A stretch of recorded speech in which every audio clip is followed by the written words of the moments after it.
Hey everybody, welcome to Max Spoilers for the Fallout TV show, exclusively on Amazon Prime. I'm Leo Vader. Huge spoilers therein. Don't watch a second more if you don't want the show spoiled for you if you haven't already seen it. Jacob Geller's here.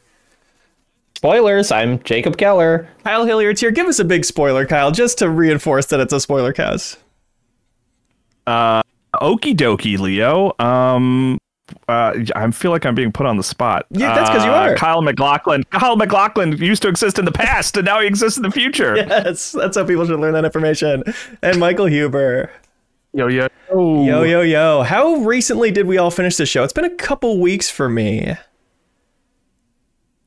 Yeah, well, I watched it early, but not too early. Right. I think my review went up, and then the next day the show premiered. So I finished it like a day or two before that. I finished it 3 days ago. Great. Awesome. I'm glad it's fresh. I refreshed myself on the plot synopsises because of course it's a very bingeable show, which makes it harder to remember the episode to episode beats because it's pulling you along for that core mystery so hard. And yeah, we're going to be jumping around a bit here rather than going through episode by episode, but I think the first thing I want to talk about is how strong that ending was. Like, the core mystery pulling you through is a very common thread in a show like this, and I hesitate to remember a time it's been as successful as this, where it's like, wow, that deepens my understanding of the show and the games and everything that excites me about them. As someone who is not probably as into Fallout as many others, I like Fallout, the franchise, but how did everybody think about that actual lore reveal? Because that seemed like a huge deal if you love these games, that they confirmed how, like, the wasteland became. Were you guys like shocked that they confirmed that? Yeah, the idea that Vault-Tec started the nuclear war pretty much. That's heavily implied. They could walk it back maybe, but it does seem like Vault-Tec started it to secure their profits and cryo-froze a bunch of their development team to run vaults and be responsible for the new world. That's kind of the big twist on the Fallout lore. And to be clear, because I truly am not a Fallout person, like, this is the most I've engaged with Fallout is the show, is the idea, this is going to make me sound stupid, I feel like, but is the idea that the world was on a positive trajectory, but then Vault-Tec kind of pulled the rug out again and things got worse again? Is that sort of the idea? That's certainly what the show implied, was that they were on, it was a very near to be hot Cold War. Things were maybe getting better, but then Vault-Tec's, profit motivation was to make it worse. And so duties. Right. Yeah, and so then the show really heavily implies, but does not confirm. Like, it doesn't show Vault-Tec pushing a button that launches nukes, but they could not get much more explicit in the executives of Fallout and Walter Goggins, partner, saying, like, we should launch these nukes to make our vaults valuable. Right. Okay. Yeah. And as far as appreciating it, to Huber's question, like, I don't know how diehard Fallout fans feel. I'm also kind of a casual fan, have played most of the games. But to me, it really made me excited. That was like why I was excited to get back into Fallout 76, right? Which there's no bigger marker of this show's success than how many people went into all the different Fallout games immediately after wanting to spend more time in the world. And for me, a big part of that was this reveal about, it's one of those great reveals that's kind of a rearrangement of established things, right? The cryo freezing from Fallout 4 and of course Vault-Tec's influence and the vaults themselves. It's like rearranging and deepening them in a way that is very compelling and makes me feel like the world is richer. And that's like what brought me back into the games. It's like, I'm just excited because I'm excited by this world because of this twist about it. And I wonder how big of a factor that is for the 5 million other people that have been getting back into Fallout. Yeah, it's interesting hearing you say that, because I'm really positive on the show. I really enjoyed my time with it. My least favorite episode was probably the last one. I did not really enjoy the finale, but it wasn't necessarily because of the actual information revealed. It just felt so Westworldy to me that I kind of lost the thing that I had enjoyed about the rest of the show, which was it was not just a show where people stood around and realized things. And basically the whole last episode is people like standing around and realizing things. Very true. And so like the tone of that episode put me off a little, but like thinking about specifically the big world implications, I think that like the work that they did with Vault-Tec and kind of tying it into this slightly alt history Red Scare 50s era thing, I think was really cool, because it's like depending on the game, Fallout either has a very explicit or kind of light critique of, you know, modern consumerism, modern capitalism, or whatever. But I did like how explicit it was in this show, where they were like, no, this is exactly why the people calling everyone communists are also the ones who literally dropped the bombs. Right. I appreciate that. Kyle, did the ending work for you? Yes, it did work for me. But the thing for me is, like, because I'm really not a Fallout fan, like I've played Fallout 3 and 76 and 4 for like 2 or 3 hours each or something like that.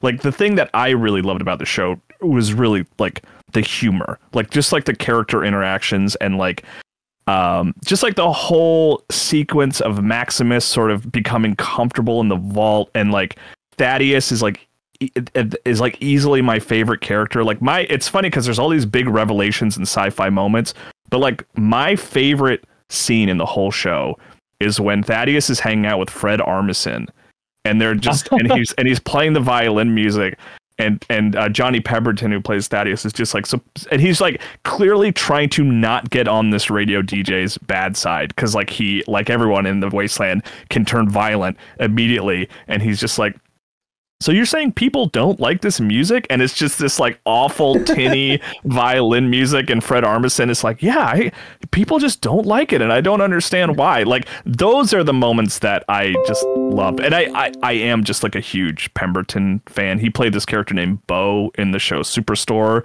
who is like one of the best, funniest characters in the show. And now like I've been following his like TikToks, and he's just a really funny, weird guy. And I feel like whatever second season it will come to exist, I don't, has it been fully confirmed? I'm not sure. Yeah. The thing I'm most excited and also about, it's like, this is the most successful thing Amazon's ever made. Kind of. Well, it probably doesn't outdo The Boys, I would think. It has been officially renewed, it's the second most watched after Lord of the Rings. Oh wow! Like, that is, and Lord of the Rings cost $1 billion. I know. We did not do a spoiled on Lord of the Rings here. Missed the boat. But the big thing I'm excited about for season 2 is like, I want to see what immortal Thaddeus is up to. Yeah, like that's the thing I'm most excited. That was maybe my favorite. You know, and it's like, it's so fast, I don't even know if it qualifies as a twist. But the scene where he's in that junkyard, gets like shot with a crossbow trap or whatever, and everyone's just like standing there for a moment, and he's like, pull it out. I think I'm gonna pull it out. And kind of realizing, I mean, the whole thing, because it's like, that was not my impression of how ghouls were made, was just like inhaling a weird combination of fumes. But like, the idea that he now is going to go through this journey of like slowly becoming a ghoul is like a very interesting concept. I have seen other theories though that it's not quite ghoul. Which again, I'm not a Fallout lore guy, but like some people are pointing to a specific potion a rare potion you can find in one of the games or something like that. That heals your broken foot. Something like that. It is interesting though, because I forgot until reading the synopsises this morning, is they cross paths with that same snake oil salesman, John Daly, when they're first escorting the scientist in like episode 2, and his foot has been blown off, and he's like, I got something that could grow that foot back, and you're like, this guy's a joke, there's no way he really does. But that was interesting. He's another guy, like the comedic angle, it's like, oh, John Daly, like he's a guy that just shows up in the most random, like, I'm a single hilarious line in this one episode of a sitcom, and then he pieces out. So it's like there were so many actors like that just popped up that I was like, oh, it's that funny guy, oh, it's that funny guy, you know. A lot of funny guys. I think the biggest laugh for me was not just the radio thing, but but when she first tunes in and Fred Armisen goes, "It's fiddle week," she's just stuck listening to fiddle music the entire week on her long, boring walk. Like, such a great conceptual joke. That was my favorite joke was and it was where I like fully clicked into the series was I think the third episode where Lucy is with the ghoul. And he just kind of says like that ass jerky ain't gonna carve itself. Yep. Yeah. And then it cuts to like big slabs of meat on his backpack. Yeah. Loved it. They definitely honored the series' violence, at least that aspect of it that it's come to be known. The violence was so nice. The gore and everything. Like there was so much texture to each shot. And especially in a time when, you know, I've never seen more criticism than in the last couple years for like bad CG and filming on a sound stage. And like this had so many practical effects. They were like outside for so much of it, not cooped up on some sound stage. So I just loved how it was filmed. And I think one of the coolest things was that in the timeline, the show is like the furthest along. Right. And I just think of like how annoying Star Wars is, where it's like, okay, which things are we in between right now for Star Wars? It's always like in between or before something. And it's like, no, this is the very end. So you can think back of the games as history. And I think thinking of the video games as history while watching this was like just such a cool feeling. I loved that. That was cool. I agree. And I thought the violence was really interesting because it's like playing Fallout 3 and 4, and I assume 76. It's like there's this kind of weird tone thing where the game doesn't really feel like an M-rated game, and then you shoot someone in the head and like it just like their eyeballs fly out and whatever, and it's always felt like kind of a strange mismatch. And I think the thing that I liked about the show is that it made that part of the tone in a way that I felt like was a little more cohesive, where like it's like in the first episode when there's like the first violent scene, it is like shocking kind of how hard they're going. But like by the time you reach the end of the show, you kind of understand like the role that violence is playing in the humor of the show in a way that I love big dumb violence. And like it reminded me of like Grindhouse, like Planet Terror vibes, just like over the top. For sure. It's excessive. Yeah. Like it was definitely a lot of moments of me like wincing, but like laughing while I was wincing, you know? And God, I was so scared when Maximus came into that room with the power armor after they had just given Lucy 2 weeks of supplies to go. Oh my God, I was like, no! Wipe them out.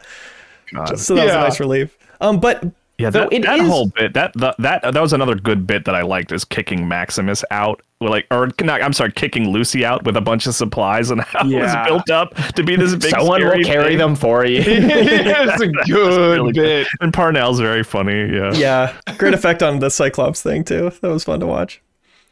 That was so I watched this whole show with my partner, and she was like, "This is the most disturbing version of a Cyclops I've ever seen, where his eye isn't like bigger than normal. It's just exactly a normal eye in the middle of his forehead, and it's somehow like way more disconcerting than if he had like a big eye in his forehead." Yeah, that's a good point. When he put the glasses on too, it was goosey. He's like still can't read. Yeah. I would have loved for him to have like the Mike Wachowski, like the singular one glass. eye. Yeah. Oh, right. Yeah. But that whole vault sequence was so good and funny, because you get in there, you're immediately like, something bad is going on here. Obviously, I've seen a TV show. I know what Fallout is. They're going to find out it's messed up. And then she does find out it's messed up. And then it turns out that no, it's not. They are all really nice. And like, she was the horrible one who was like throwing acid in people's faces. I was telling folks about the show at Game Informer early on. Like, I was watching it. I was like, hey, this is good so far. I think we should get excited about it. And someone made a joke of like, oh, do they represent like the Bethesda bugs, right, in the show? And I sort of laughed it off. I was like, no, they don't. That's not really a thing. But when they first enter that vault, this is stretching here. I just want to get you guys' feedback. They fall through the floor. Like there's like a trap, right? And you see them through the window and they like fall. I think that's like a joke about like characters falling through the world or anything like that. Hilarious. I love the concept. I love that read. I really hope.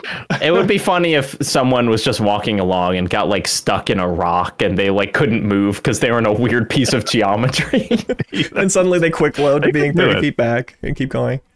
I think they do such a good job of honoring everything about the games. I feel like there's so much to be said about the way they chose to adapt it here that's so interesting to me and stands out among other video game adaptations because it's said to be canon by the people in charge of that.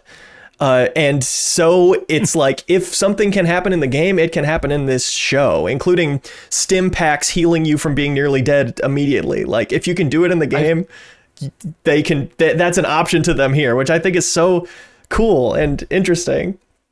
Yeah. And like like this and Last of Us and just like seeing how good the stories are to begin with. Because then I think it's something like Mario, which is an awesome adaptation, a really strong one recently.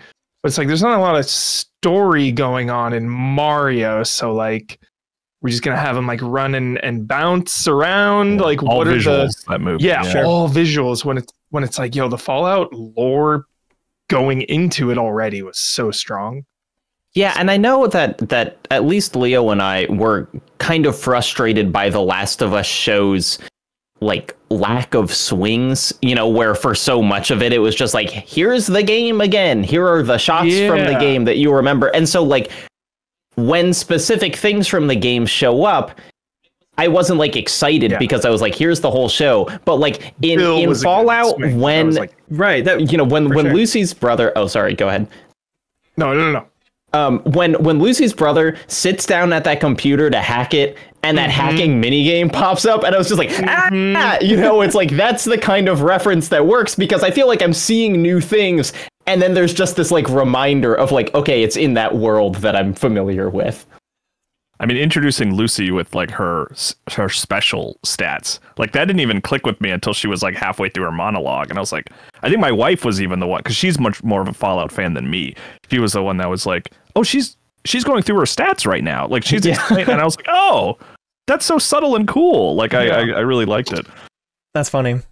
Yeah, and the vault stuff too is very like, you know, it's awesome that they told pretty much all new stories in a way that you would like want to see them in a Fallout game. The vaults arcs I think were my favorite because those are my favorite parts of the game too, is kind of figuring out the mystery of each vault and them honoring that in like telling a new story within that style was super successful.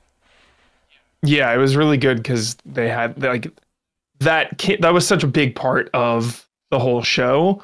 So it was like anytime they went back to the vaults, it felt like different enough than, you know, when people were on the surface. It was like a really nice balance. Yeah, I liked the vault stuff. And, you know, like from the perspective of someone who didn't know anything about the games, which was my partner watching this, like her having the kind of realization of like, wait, this vault is weird.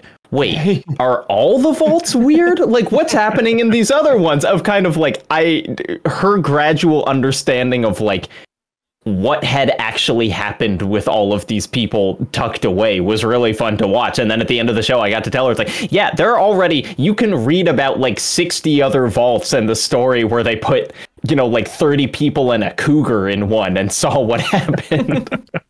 And them all being experiments that's a real vault? 30 people and a cougar? Kyle, in fact, I went back when I was an intern at Game Informer. I wrote an article on Fallout's like most interesting vaults to coincide with the release of Fallout 76. And so I was reminding myself of these things. Jacob, maybe I'll re-promote that article in honor of please. Please, I want to read that. Nice. Yeah, the vaults were, I think it's like, they kind of redid the reveal that they are all scientific experiments, right? I feel like it retreaded so little of the games rather than, I mean, not including stuff it just built on and added to. And I thought that was a worthwhile one to bring back into the conversation for new viewers and treat as kind of that prestige reveal. And it being so out of place, it is hard not to see this in contrast with The Last of Us, which again I overall liked, but you knew where it was going. This was like when pieces like that did pop up, it was in such a new place, new organization, new way that I didn't mind it at all. It was like exciting in a new way, and exciting to see through my partner's eyes who also hadn't played the games. It felt like a new Nolan show in a universe that they respected and understood. I'm 90% sure there was a Dark Knight nod. Go on. Oh, really? When Lucy is investigating the sketch vault and she's like looking around the like lab area, there's like a jar with a head in it. And I'm pretty sure the like face head was the Joker's mask in the beginning of The Dark Knight.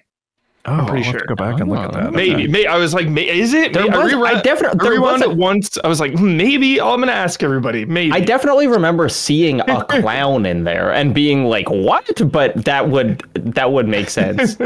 I think that, I mean, it was like, I think that the kind of like the incredibly simple thing that the show did that like is probably why all the Fallout stuff worked for me and whatever is like the characters are so good and they act so consistently with what they know about the world. And so like the kind of even the reveals of Fallout lore that we previously knew, like the vaults are experiments, works because it's like we're along with Lucy as she learns about the world. And so seeing her discover that is really interesting, even if we already know it. And just kind of like all of the characters being so like all the decisions that they make sense with their experience in the wasteland and like how they were raised and what they kind of know about people. And like it's such a simple thing, but just having a show where all the characters like make sense and are very like understandable and then kind of like sympathetic because you know where they came from. Though I would push back on that just because I don't buy that Maximus doesn't know what his genitals do. We saw somebody in the Brotherhood of Steel bunks ranking it in the bunk bed, wailing on his hog. And how could that not have come up in that situation? I didn't buy. That was one moment where I was like, well, come on. I got the sense that he understood what it was. We're gonna go full Seinfeld on this and not talk about what it is, but just that like the religious cult he was in sort of looking down. So it's like he considers it a bad thing that he's not supposed to do. They didn't want them to be even doing it at all. So yeah. That I don't know. That's what I thought of it anyway. But it was a particularly weird thing. I mean, and you don't understand this. Look, if you don't have that, you don't get his delivery of. So you want to make my cock explode? Yeah, that's true. It's like, what? Also, King Prometheus in the chat says you got to remember Max is real dumb, like intelligence stat 3 dumb. I hadn't thought about that. That's true. He kind of went Max strength and willpower. Yeah, he's an interesting character because even up until the end, I don't know if he's kind of like a lunatic or not. Like he played it so well. Yeah, that was so amazing. I was like, this guy is ready to snap and be like full evil if the right circumstance happens. Yeah, I was like, but then when like Lucy, when he really started to go with Lucy, he started to get softer, which I liked. But even then, I was like, he's got a very like loose cannon vibe to it, letting you think he did the razor blade prank at the start. The whole way, whole way, you're like, was it that was the moment? Yeah, that was such a well done moment. It's like something that I kind of assume they'll get into in season 2. It's like that ending massacre is his fault, like fully. That like all of the people that got killed and the reason that they, can't use cold fusion or whatever is because like he told the Brotherhood of Steel where they were, right? Mm-hmm. Unless I'm misunderstanding something. Yeah, I mean, he just sort of I think he was ready. I think personally, I think he was ready to push back against it, but he's just not ready to like push back. Like he's just not ready to go against the Brotherhood. even if he's starting to have his misgivings. And he's just so scared of dying, which is like understandable, but it's like he's not a relatable fear, going to be like a kill me for the cause guy. I thought of the game so hard there because the Brotherhood guy is like, yo, we've fallen on hard times. We're like nothing like we used to be. And then it ends obviously with them getting the cold fusion.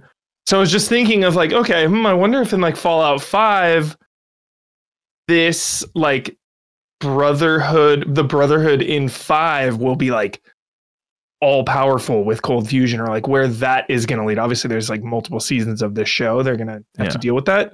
But I was like, that's kind of interesting that like, you know, you're giving the Brotherhood of Steel this like really powerful artifact that could like completely change the entire landscape of the video game series. And they do have it, right? It wasn't Kyle MacLachlan's character who grabbed it. No, MacLachlan, he flew off to New Vegas. The whole city lights up at the end, which is because so it's like it's not really.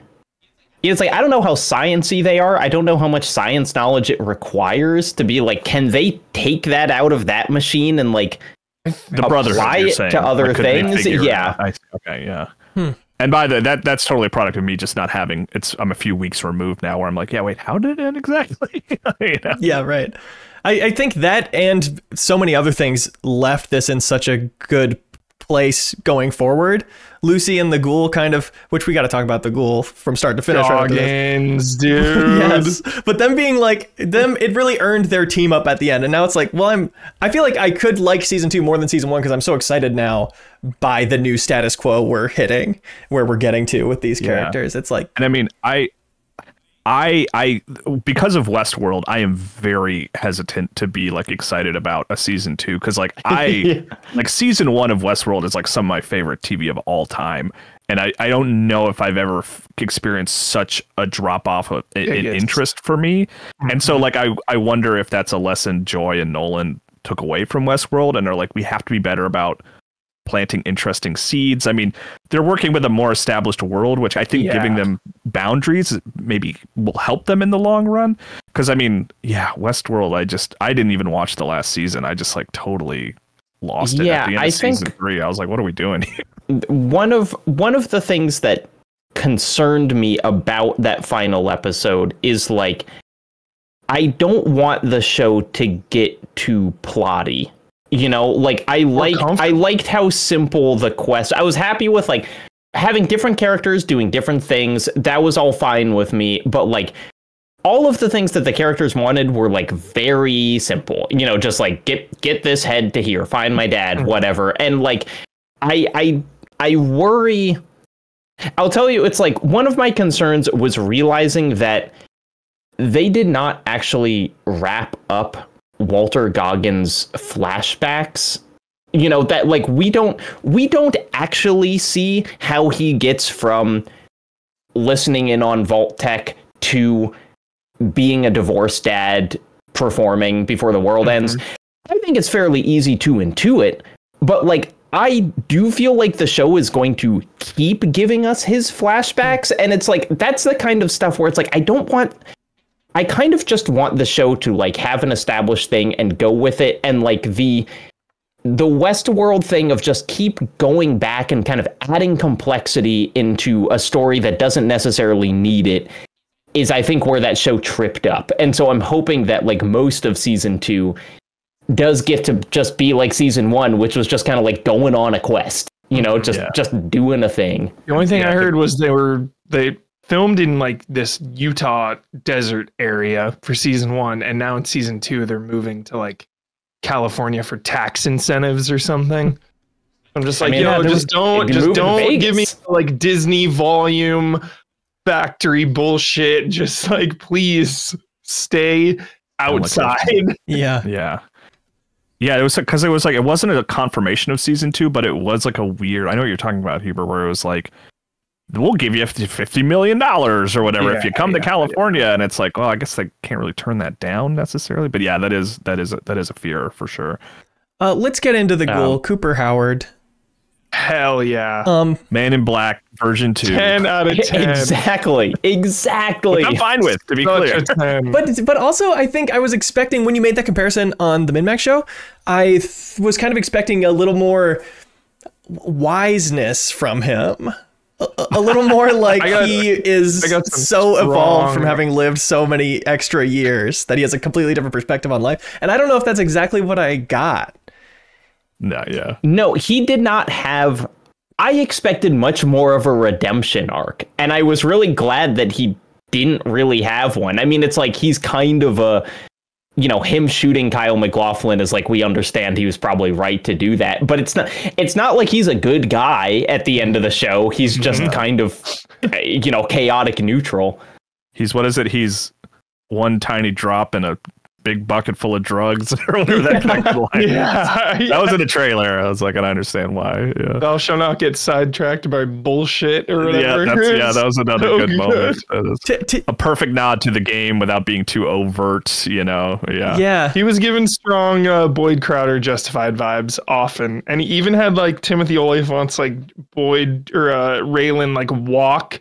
I was getting like Justified vibes strong throughout. Tim Kaine, Fallout creator, has a YouTube channel where he's talked about this show a good bit and really likes it. And I recommend those videos if you want that perspective. And he talked about the ghoul as like what they call the murder hobo player who just wanders around killing absolutely everybody. Like he represents that. That too, they did such a good job of representing play styles with like Lucy, Maximus, and Cooper, just like three very distinct like factions and vibes and play styles. I loved that aspect for sure. Yeah, that little, and it is so, it's like, you could call it an inconsistency, but I just like it as part of the Fallout world where it's like no one has any water, no one has any food, but Cooper has like infinite like little missiles that are fired out of a handgun. And it's like the world will never run out of like stupid weapons to shoot at people. Explosive bullets that say boom on them. I was like, is he crafting these? Which he might be. Fallout friendly. Yeah. I like barely even remember him using his rifle. He was just using that pistol like the whole time. Yeah, I really loved him. I loved how everyone got like some time with the dog, but like him with the dog was kind of my favorite guy being paired with dog thing. And it was just like, I think his flashbacks were really interesting. I really loved seeing him, you know, going to that communist meeting and like reading the ads for Vault-Tec and just kind of doing all that. And then just seeing what's become of him is really, really fun to see. Like, okay, he was playing a cowboy and now he's the worst version of a cowboy. It was also really cozy too. I like those flashbacks because, like, you know, the Wasteland is so depressing and like so heavy and murderous. And like the flashbacks obviously have their own sense of dread, but it's the balance of that I think is so nice just as a viewer, you know, so it doesn't get so samey just in the wasteland, death and destruction and everything. It was nice to just like go back and, you know, he's having dinner or having a drink at a bar, or like just being normal. Hanging out with Matt Berry for I was about to bring that up. That was so funny. Him doing the like robot voice to like impress those women was just, and it is literally one of those, like, Matt Berry can say any sequence of words in any order and I will find them funny. His revelation, like, say hello to myself. Just him, like when Walton Goggins was like, "Oh, how much did you get paid for that?" Like $1 million.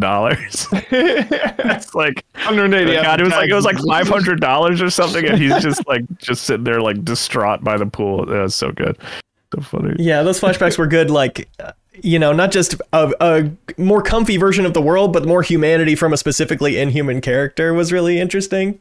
And comfortable, like, this guy is in there somewhere, you know, this guy who cares about his wife and child a lot. Totally.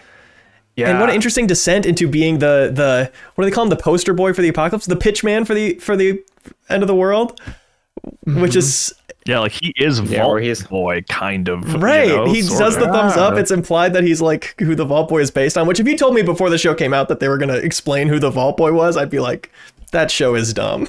No, they literally did. And everyone said it. They were like, we're going to explain who the Vault Boy is. And we were all like, sounds dumb to me. I totally love the way they did it. It was so understated and like, again, just added a little bit of depth to that little sticker we've seen everywhere.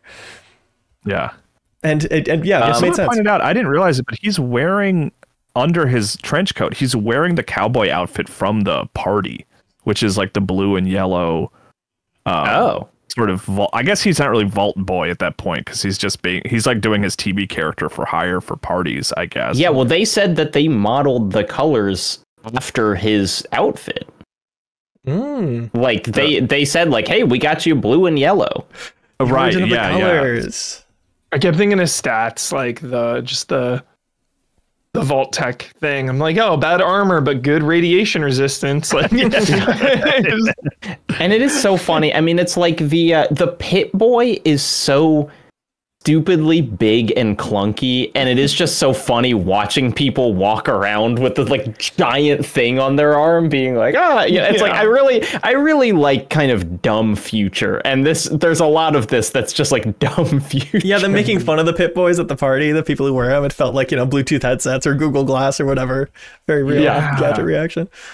Yeah, now it's AI like badges. I feel like that's the new one, right? Where people will like talk to AI things on their lapel. I'm good. But I read somewhere that they actually made like a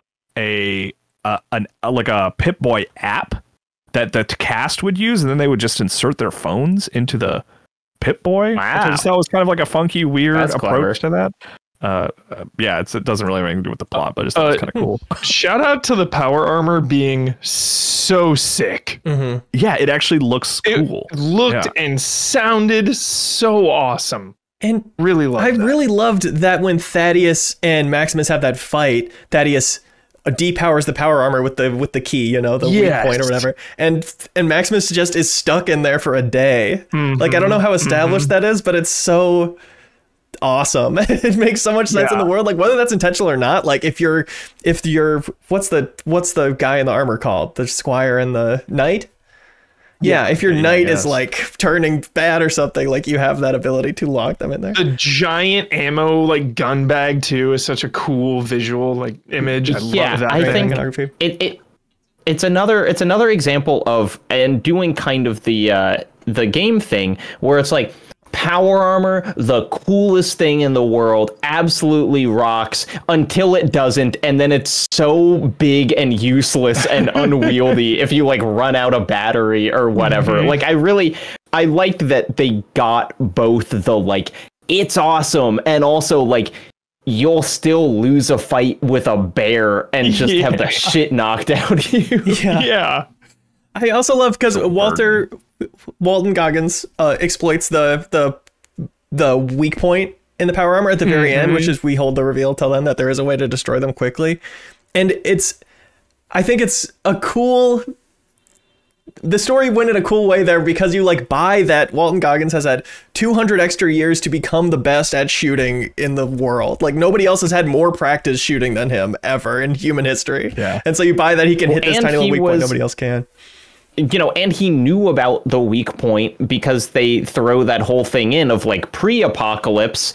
He was like fighting in a war where they were equipped with these kind of shoddily made power armor things where he like saw his friends die because of it. And then you have the whole like middle manager plot line where like that guy who becomes the brain in the jar was like, he was like, yeah, I handled the power armor. And he's like, had a lot of my friends die in that power armor. And he's like, well, I'm not doing that anymore. I'm into management. Dude, when the brain had the needle and Lucy's brother kept turning his back to it, I was like, dude, we get that needle out of that little robot's like hand, please? Freaking me out. And that's where we left that character, right? Is like the Bud in the trapped down there. Yeah, he's like, you may as well freeze yourself because you're not getting out of here any other way. That was cool. Yeah. I wonder what's going to happen there. Maybe that could start out his contract for season 2. That plot line, solo him. That plot line, like sometimes faltered a little bit for me. Like, not, it wasn't like bad or anything. It was just like, it kind of dragged a little bit, but then at the end, it totally got there for me. And I was just like, that was all super worth it. Super great. I think if I have any criticism, it's a little bit to do with the construction, which is like, it was a little, everything ends on a twist. You have to watch the next episode, you know, which is just very standard fare these days. But I think to the point where sometimes it didn't really feel episodic. It would start and end, and I'd be like, what was the story that was told there? It feels like just a piece of a bunch of different things that didn't really resolve anything specific. And it was all just kind of in service of getting you to that end point where they want to leave it on a high note, which has the biggest impact on you, like looking back on it, liking it or not. So I get that. Were there any other criticisms people had? We've been very hot on it so far, which is great. I mean, I talked about not liking the end. I think it's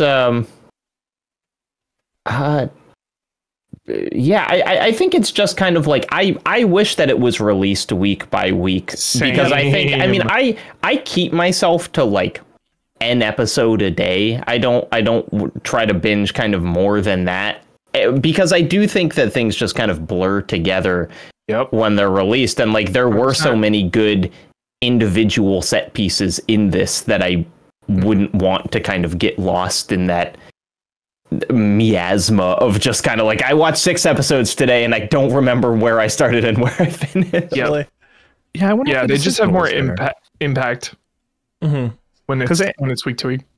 Amazon does do week to week with a lot of stuff. I wonder why this one they decided not to. Maybe they just didn't have the confidence. I don't know. I because do gamers love to binge, so they were just like, yo, for the gamers out there with a Z, binge it. It clearly worked, because like 65 million people or something was the number, right? That's true. Yeah. I mean, they didn't, it worked for them. But yeah, I like, one of my favorite recent TV experiences was watching Severance week to week, like a couple of years ago now at this point. I don't think I would have liked that show as much as I did if I watched it all at once. Yeah. I finally watched Succession, and I was like, that show is so episodic that it like reminded me how special that is in TV, and it felt like I couldn't watch another episode. Rather than like I had to see what happened next, it was like that was full and complete and exhausting, and I'm set for the day now. I think that's a valuable part of the medium. Here's kind of a criticism, but also just a discussion of character. So Moldaver, who's the kind of the head of the group that Lucy's looking for. You know, we find out she's the one who invented cold fusion. It's kind of it's a mystery that I don't know if I want, which is how the hell was she still alive? Had to have been frozen or something, because she's not a ghoul, either frozen or some kind of vault tech experiment, some kind of item. But it's weird because she's dead, at least it seems, at the end of the finale. Oh, what is she? And I was like, maybe, but I was like, how are we going to find out like why she's still here after 200 years? And the fact that they kind of, I don't like the idea of the same mystery being dragged out for another season. But if she's a clone, that would be kind of sick. So I'd be down for that. I hear what you're saying. It's not that you don't want the answer. It's like you just don't know if that's like a compelling mystery. Is that kind of what you're saying? Yeah, right? And also it's like, if her character is dead, then finding out how she was alive is not that interesting to me, but I'm like frustrated that I don't know. Yeah. But I think, Huber, you are probably right in that, like, she's probably there's gonna be some other stuff with her. The other it'd be cool if she was a synth, but I don't think I was about to say that's the theory I've been seeing floated around that's the strongest, is that she's a synth, is that she is like a robot clone essentially of that character, which is very Westworld. And it is also weird that the show would then have 3 different ways of characters effectively being immortal, which is they can be a ghoul, they can be cryogenically frozen, or they can be whatever the hell she is. Yeah, or whatever the hell Thaddeus is, because some people, I think even in our chat, a couple of folks are saying the theory is mutant more than ghoul. Which could be more of a because they didn't show transformation. any super mutants here, right? Yeah, no, yeah, they skipped. They didn't. That was a. I'm sort of going off from a weird direction because, like I said, I don't know Fallout lore very well, but I am interested. I see people sharing like videos or articles that are like, here's the big things that I can't believe weren't in the Fallout show, and people be like super mutants. Like that was actually one my wife called out when we finished the show. She was like, oh, I'm surprised I never fought a super mutant. They have the corpse of one in the lab early on.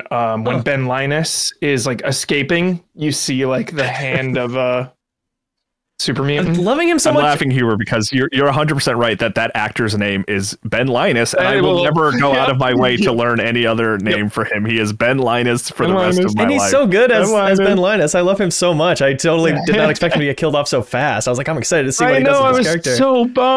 I was so bummed out. Yeah, but the life being so cheap, people dying so often. Every time they cross paths with someone, it's like, well, one of us is gonna die. It's like, in a different show, maybe it'd be hard to buy into that as like, how is anybody this old in a world like this? But again, it's just living in the world that the games are. It's having all those same rules and that same day-to-day existence. I loved the scene where Maximus and Lucy are on one side of the bridge and those other people are on the other, and she kind of negotiates okay, we're both gonna walk with our hands up, and then like they end up, Maximus ends up killing those other two people, and she's just like, why does it have to end this way? Yeah, that was really good. It was a good tone reminder for the show, because like you kind of get comfortable at that point. It's like, oh, they're Maximus and Lucy, they get along, they're good people, and then it's like, oh no, just a reminder that this place is terrible and everyone's about to kill you. Those cockroaches made my skin crawl when they were like crawling on his armor when he was stuck in it, and she came up and just like that. She was doing it was so Vats. I was like, this is Vats. It was like bam, bam, bam. It was like awesome. Yeah. But yeah, those were so freaky. Back on the super mutant point, Aging Poorly in the chat says both Bethesda super mutants and New Vegas super mutants are generally played for comedy. More evidence that Thaddeus will be a mutie. That would make so much sense if they cast Johnny Pemberton to be the ironic, cute voice in the giant green super mutant. I could definitely see that happening. There we go. That's perfect.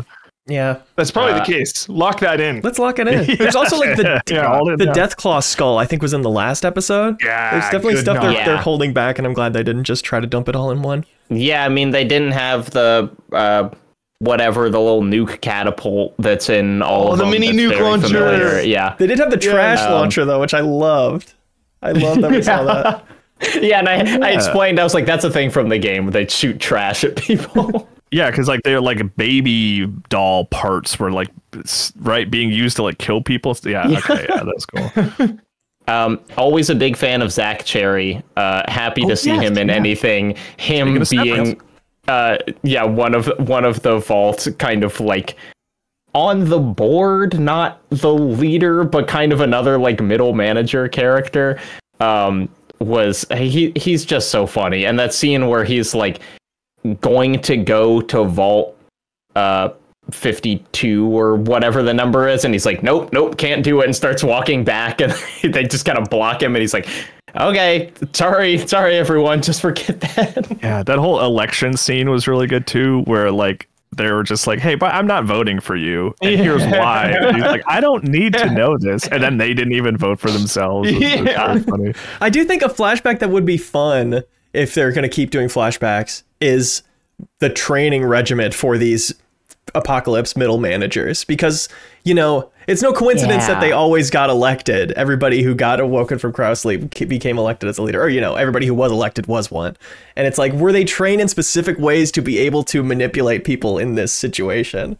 I'm very curious about that. Think of the blonde woman who's pregnant at the beginning. I don't remember that character's name. Looks like the girl in Kill Bill. I was like, what is going on here? Yeah, where she has the eye patch the whole time. Yeah. She honestly, like, if I think ahead to season 2, like her, I'm really curious about her, because she didn't feel like the other managers to me. I mean, she's certainly like not good. Which becomes more apparent over the course of the show, and also I just think the eye patch was just a cool look for her. Yeah. But she is the one like I would like to see some flashbacks with her because that felt sort of like we saw just about everyone else in the past but her, I think. Yeah, like she's some insane spy, special forces. Like she has skills. Yeah, the way she moved in on that guy and was like, "You're the dad now." Just that whole process. like, who is this woman? Did she poison the? Did she? Was that what we were supposed to believe? She poisoned the prisoners. Because when he goes to see her, she's like, "Oh, that's too bad. What happened?" And they kind of look at each other like, "Was it like? Is this either you are happy they died, you don't care, or like you did it?" I thought it was just all the sort of old people, I guess you could say, like, which I guess there are only 2 in the vault at that point, like that they probably just pulled the trigger on that. But I don't know if it was her acting alone. Yeah, that's interesting. I hadn't really thought to like focus on who could have been the singular person that might have done that. She is an interesting character. She definitely challenges what we think we know about Vault 31. So I think I would lock that into as a prediction, as that we get flashbacks with her. Yep. Yeah, I want to. Yeah, she's one. I'm more interested in her than Moldaver, honestly. Yeah, totally. Obviously, there's the huge Vegas tease at the end of it, which is that is insane. I am curious about that because this was not set in the same location as any of the previous Fallout games. So like, I'm curious if they're going to do more specifically New Vegas stuff. The shady sand stuff, I think, is a nod to like the original. Oh yeah, like they weren't like in a spot from the games. Yeah, which what an interesting addition to go back to Shady Sands and have it to end Shady Sands in the show, like to destroy it. That was a bold move, and I think that's, if I've seen any hate for this show, I think it's been on stuff like that as it coming at New Vegas, which is very, very precious to people, quote unquote, coming at. Yeah. I'm just ready to see some gambling for caps. That'd be awesome. Those precious caps. Another great moment to him, Maximus needing 5 caps to get his thing fixed, and he only has 4, so he has to sell a tooth, and then it takes a nanosecond. Oh my god, that whole just caps 4 teeth, and you just see him see that sign. 1 each is bad, and then it's like it just fixes it immediately without any effort whatsoever. Yeah, it's very good. I forgot about that. Yeah, true. Yeah, good show. Good show. Here's a question. Y'all think they were doing that Alita Battle Angel eye technology on Ella Purnell, or does her face just look like that? It just looks like that. I was just like, does she have bigger eyes than like 99% of humanity? Yeah, probably. Yeah, I almost put in my review because I was like, oh, it's nice to see the world through her eyes. And I was like, is it rude of me to say her gigantic eyes? Like, I didn't know if that was like insulting. She's a beautiful woman, and I don't like. Her eyes are amazing, and I don't want to like come off as being like negative. But yeah, they are noticeably large. They always have. It was like near uncanny in some scenes where I was just like, oh my god.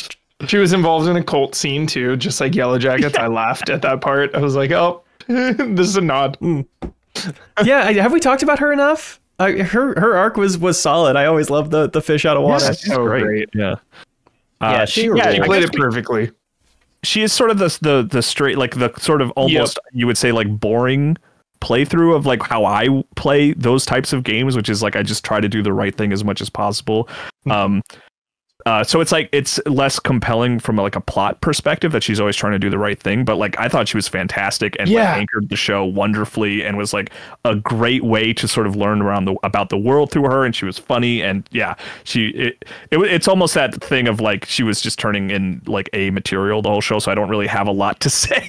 I loved it because it was like you were saying, it was like the good Paragon playthrough, but not the type of Paragon playthrough where it's like, she knows best, you're bad, I'm the good person. It was like she was so ignorant to all of it and so naive and optimistic that it made that good playthrough like hilarious. Yeah, but I think that she, and it's like a testament to how good she is, that like she played naive but not like frustratingly dumb. You never felt that she was like You're never like, well, if I was there, I would know this thing that she doesn't. You know, it was like she was learning, she was taking in information from the environment, but she just grew up in a vault and so did not have the context that like other people in the world Yeah, did. her biggest mistakes were just like trusting people, which you got why she did that. And somebody hands you a bottle of water, you drink it. It's like every single person she trusted betrayed her almost, like in the little inconsequential interactions on the show, but she's still stuck with it. And maybe that could get a little frustrating at points, but it's like, yeah, you just feel sorry for her rather than frustrated, I think. Yeah, like you totally get all her decisions, and she does veer into like understanding that the world is bad, and maybe she needs to sort of lean in that direction a little bit to survive, but not so much that you sort of lose faith in her. Mm-hmm. Yeah, totally.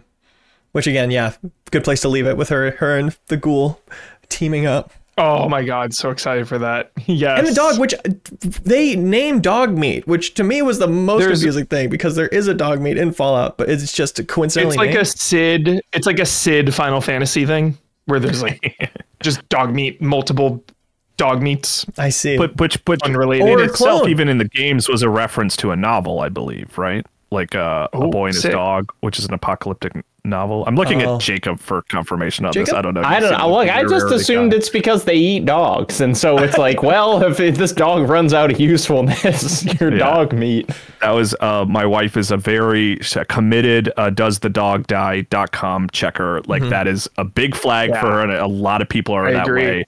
And I was watching it early, so we couldn't check. And she was like, all right, I'm going to roll the dice here and just hope that dog meat makes it. And he did. So she was very happy. And I was also very happy. Did you really think he died when he got stabbed, though? I did. Yeah. I mean, they threw a puppy into a furnace in like the second episode. They were open to it. So but so I was very grateful when the ghoul gave him the stim pack and brought him back to life, and then he survived the rest. That established the rules. Giving the ghoul some more humanity too. There. True. Well, also he was using him to track his owner. Yeah. True. What organization was that scientist with who ran away with a cold fusion and eventually they cut off his head? Yeah, like what? I don't know enough about Fallout to know like what that is. They're in 4. There's a theory there that it's actually WestTech, which is like it's like a military company or whatever. And they were brought up in the flashbacks, right? As like a Vault-Tec competitor. Yeah, just a theory. It's not confirmed if it's the Enclave because of like lore series events that have happened. And where we saw the super mutant, like the WestTech, I think, had messed with there was like a couple good convincing arguments to make it seem like that's the case, but well, Huber, as we've established, that's Ben Linus, so clearly it was the Dharma Initiative. I mean, clearly I don't know why we're talking around this. Dharma, dude. Chat is being helpful. The Enclave stuff, I had to Google Lost TV show company to remember Dharma. Shame on you. The Enclave is the remains of the old U.S. government before the bombs. Evil. Oh, interesting. Considered evil by our chat. Considered evil by me now. Yeah, I trust them. But Moldaver originally invented cold fusion, and Vault-Tec bought it, put it on the shelf, and didn't do anything with it because it would hurt their bottom line, right? And then Ben Linus invents it, which I assume he found her research and completed it. And I don't know if that's a hole we need filled in, but I sure wouldn't mind seeing it. Right, because that was weird where he invented it, but she still needed like Kyle MacLachlan's login code to use it. Which I was like, he just has a code he remembers the code for cold fusion off the top of his head. Yeah. The release date of the game. The first one. Really? 10/10/97. Yeah. I think because I remember that number came on screen and I immediately Googled it alongside the word Fallout because I was like, that's got to be something. Like there's no way they didn't do that, but they did that by accident. Yeah, what does that mean in the context of the show? If anything, I don't know. Yeah. Anything else we haven't covered here? Any other elements of the show we want to shout out? The monster's mouth being filled with fingers. Oh my god, that was so Yeah. Was a rewind That was a great moment for monster. me where I was like, am I seeing what I think I'm seeing? That was horrifying. For sure. And I love that they kind of pull it inside out. And then in every previously on, they would show you that scene so you really remember. It was like, yo, we But spent yeah, a lot of budget again, on I this started the show. I film. started our chat with it, but yeah, Thaddeus was ended up being my favorite character just because I thought he was just so funny. Like, you can't pick the main character as your favorite character. You got to pick a side character. That's the cool thing to Nice. do. And I want more Thaddeus in season 2. Very cool. Yeah, I was sad when I thought he died for a moment. I'm glad he's gonna have more to do. That don't pull it out thing. It was like he said his response is like, I'm not gonna leave it in. And that's the exact conversation that my partner and I always have when we watch movies. Somebody gets stabbed and they pull it out. She's like, don't pull it out. And I'm like, what are they supposed to do? Just live with that thing in them? Very real. Great show. Hey, excited for season Great 2. show. I'm glad the world has responded kindly. And I wonder if it'll inspire other video game adaptations to be kind of canon, to be within the constraints a little bit more. It's fun. Yeah, like again, the furthest along in the timeline is the way. I'm so tired of like not committing. You know, they committed to the lore and committed to the world and just embraced it. And I just think if you're a fan, like you're not hurting anyone by putting your series at the end there, because it's like, yo, if everyone's played the games, they like that because it's like, oh, we get to see like what happens next. It almost felt like a new game because it was the furthest along in the timeline. And then everyone else who doesn't play Fallout, like it doesn't matter to them where it takes place because they don't even know what's going on yet. Sure. So I just think that was a really, really smart choice. It is like excitingly brave at this point to go that way with it. Yes. It really gives it a tension that a lot of things are lacking. And I wonder if Star Wars as an example of something that's afraid to do that is like put off by how the most recent trilogy went and disappointing a lot of people. And it's like maybe there are higher expectations when you are changing the status quo like that, but that's the risk you got to take if you want to make something exciting sometimes. I want us to all kind of take a minute and appreciate this moment where we are at the Dark Knight and Iron Man part of the video game adaptation curve. And I really well think said, dude. based on the success of this and The Last of Us, we are going to get so many of these goddamn things. And I bet a lot of them are going to be good, but like, I think we should enjoy this moment now where it's kind of like a fun novelty that there's a video game adaptation and it's actually really good and we really enjoyed it, because I think we're about to just get hit with a tsunami of So something. many. It's like The one you're most excited for is going to be bad. Just get Twisted ready. Metal was even really Shadow of sick. the Colossus movie is finally going to come out. I'm thinking of like Cyberpunk Edge Runners, but like Cyberpunk was already a thing before the game, so Oh, sure. No, but Edge Runners was good. It got a bunch of people to go back to the thing. I've actually heard Twisted Metal was decent. I just Twisted haven't Metal's watched cool. it. Yeah, it's good. Yeah, it's good. And the episodes are like 30 minutes. It flies. It's good. Yeah, totally. It is what an interesting time. I feel like, you said this is your favorite video game adaptation, Kyle, and on the MinnMax show. I think so, yeah. And I probably would agree with that if I might have to think about it more. But it's like, I feel like before now, a lot of video game adaptations have been my favorite video game adaptation because the bar was so not high. Detective Pikachu was when that came out. Yeah, that's true. Which is a movie I think about very little. But it's like, yeah, for a video game thing, this seems really good. And the bar may be moving up, and that's fun. That's always fun to see something that's, specific to our medium, our wheelhouse, be reaching all these new people in a successful, exciting way, and still being exciting for us too. It's great. Yeah. Totally. Thanks for watching, everybody. This has been a show that we recorded, and Nailed it. and I don't know if there's anything else to plug. Haley and I played Playboy the Mansion on New Show Plus this week, and there's boobs for a second. Sorry, or go check that out. Whatever your reaction to that is. Yeah, Haley, Lucy's cousin, probably. I don't know how. That's that right. works. We've got our very own McLean. McLean. Forgot about that. Thanks so much for watching, everybody. You have a great rest of your week.